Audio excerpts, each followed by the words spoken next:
नमस्कार, मैं प्रियंका डामोर और आप देख रहे हैं रेडियो वेरिटास एशिया और साप्ताहिक कलीसियाई समाचार इस प्रकार हैं। यीशु से मुलाकात, कृपा में जीवन की शुरुआत, संत पापा फ्रांसिस। संत पापा फ्रांसिस ने सोमवार को ट्वीट प्रेषित कर जीवन को पूर्णता देने वाले ईश्वर की खोज करने हेतु सभी लोगों को प्रेरित किया। संदेश में उन्होंने लिखा, हमारा हृदय अनजाने में ईश्वर के साथ मुलाकात करने हेतु तरसता है और इसी चाहत में हम कई बार गलत रास्ते पर चले जाते हैं। जब हमारा बेचैन हृदय यीशु से मुलाकात करता है तो अनुग्रह का जीवन शुरू होता है। काला दिवस, भारतीय ईसाइयों का विरोध प्रदर्शन। भारतीय संविधान हिंदू, सिख और बौद्ध दलितों के उत्थान के लिए सामाजिक लाभ और विशेष अधिकार प्रदान करता है, लेकिन मुस्लिम और ईसाई दलितों के सामाजिक लाभ और विशेष अधिकार से इनकार करता है। भारतीय ईसाइयों द्वारा 10 अगस्त को काला दिवस मनाया गया। भारतीय ईसाइयों ने सोमवार को काला दिवस मनाया और लोगों को याद दिलाया कि ईसाई धर्म अपनाने वाले दलितों को भेदभाव का सामना करना पड़ रहा है। सदियों से दलित को अत्यधिक शोषण, अमानवीय व्यवहार, अत्याचार और गरीबी का सामना करना पड़ रहा है। भारी बारिश में केरल का गिरजाघर बना राहत शिविर। केरल में पिछले कुछ दिनों में भारी बारिश हुई और इसके कारण मृतकों की संख्या 67 तक पहुंच गई। वहीं 2,54,000 लोगों को राहत शिविरों में विस्थापित होना पड़ा है।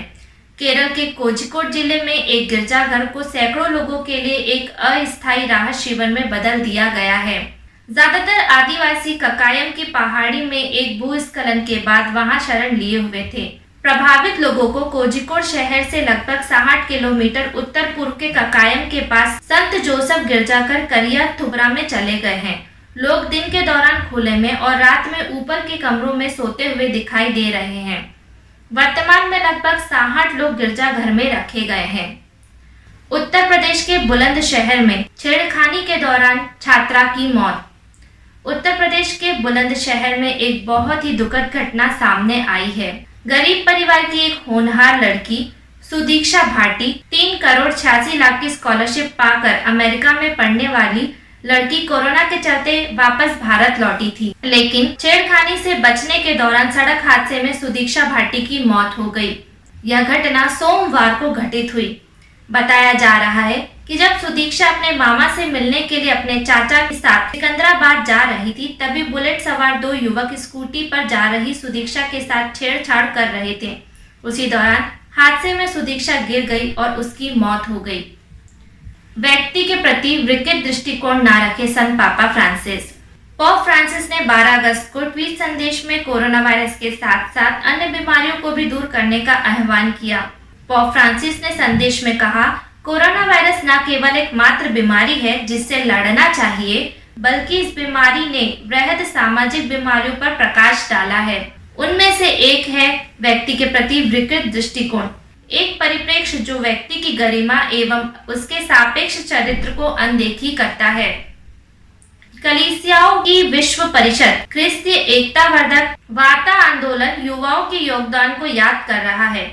संयुक्त राष्ट्र द्वारा 12 अगस्त को विश्व युवा दिवस मनाया जाता है। आज युवा जिन चुनौतियों का सामना कर रहे हैं, उन मुद्दों पर चेतना लाने हेतु कलीसियाओं की विश्व परिषद भी आज ख्रिस्तीय एकता वर्धक अंतर्राष्ट्रीय युवा दिवस मना रही है। म्यांमार में संघर्ष से निपटने के लिए वार्ता ही एकमात्र रास्ता।